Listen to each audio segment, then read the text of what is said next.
Hi guys, and welcome to today's episode of the vlog series. Today we're going to talk to you about the skilled worker visas.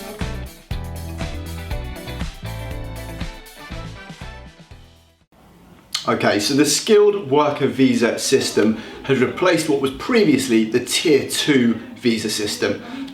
So previously all doctors would have applied for a Tier 2 visa. Now they'll apply for a healthcare visa through the skilled worker visa process. And in order to be eligible for a skilled worker visa, you'll need to have an occupation which is on the shortage occupation list, which fortunately all doctor roles are. You'll need to be sponsored by an employer such as the NHS, and again, all NHS trusts are part of the skilled worker visa. They are all recognised sponsors for that. And you'll need a series of documentation in order to submit as well, which we're going to go into in a separate vlog.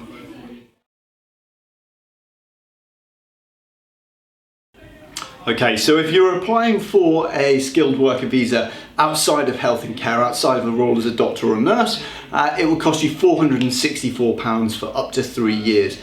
Because you'll be applying through the health and care route, it's actually half the price at £232. Your immigration health surcharge is also covered, so there's no need to pay any additional expenses for that. One thing to note though, the maintenance is still required to be certified under the health and care route.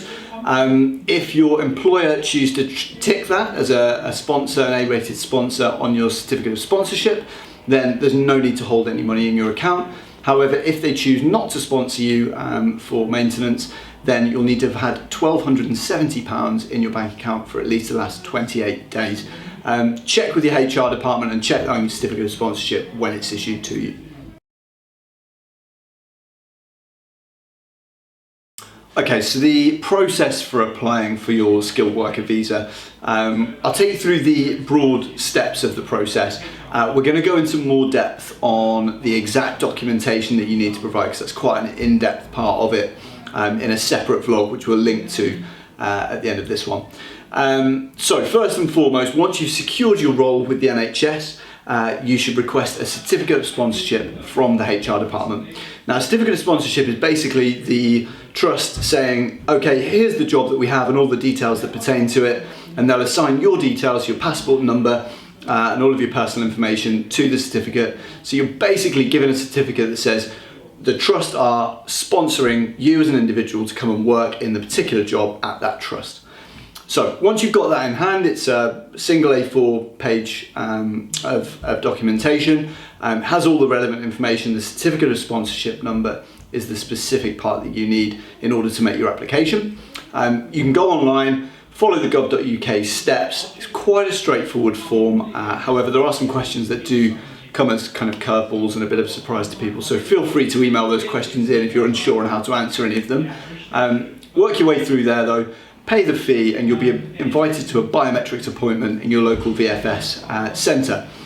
So you'll attend that appointment, they'll take your passport, and then back in the post a few weeks later, should be a maximum of 3 weeks later, you'll receive your passport back with what's called a vignette visa, so a sticker or stamp visa, which allows you entry to the UK. So that can just be used once. The start date should be the date that you've intended to arrive in the UK, and you'll have usually 28 days to arrive in the UK. Currently under COVID restrictions, it's actually 90 to allow for a bit more time for travelling. Once you then arrive in the UK, you can attend a local post office where you can collect your biometric resident permit, which is your visa essentially. And that'll be valid from the time of the start date through to the end of your contract, and can be extended, of course, if you extend your contract, or could be moved to a new employer if you chose to move on partway through your contract.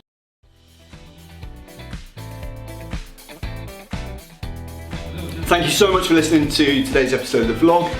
We are going to accompany this with a couple of other vlogs, one on the documentation that's going to be required, and one with an actual walkthrough of a skilled worker application. So keep an eye out for those, they'll be coming out in the next few days.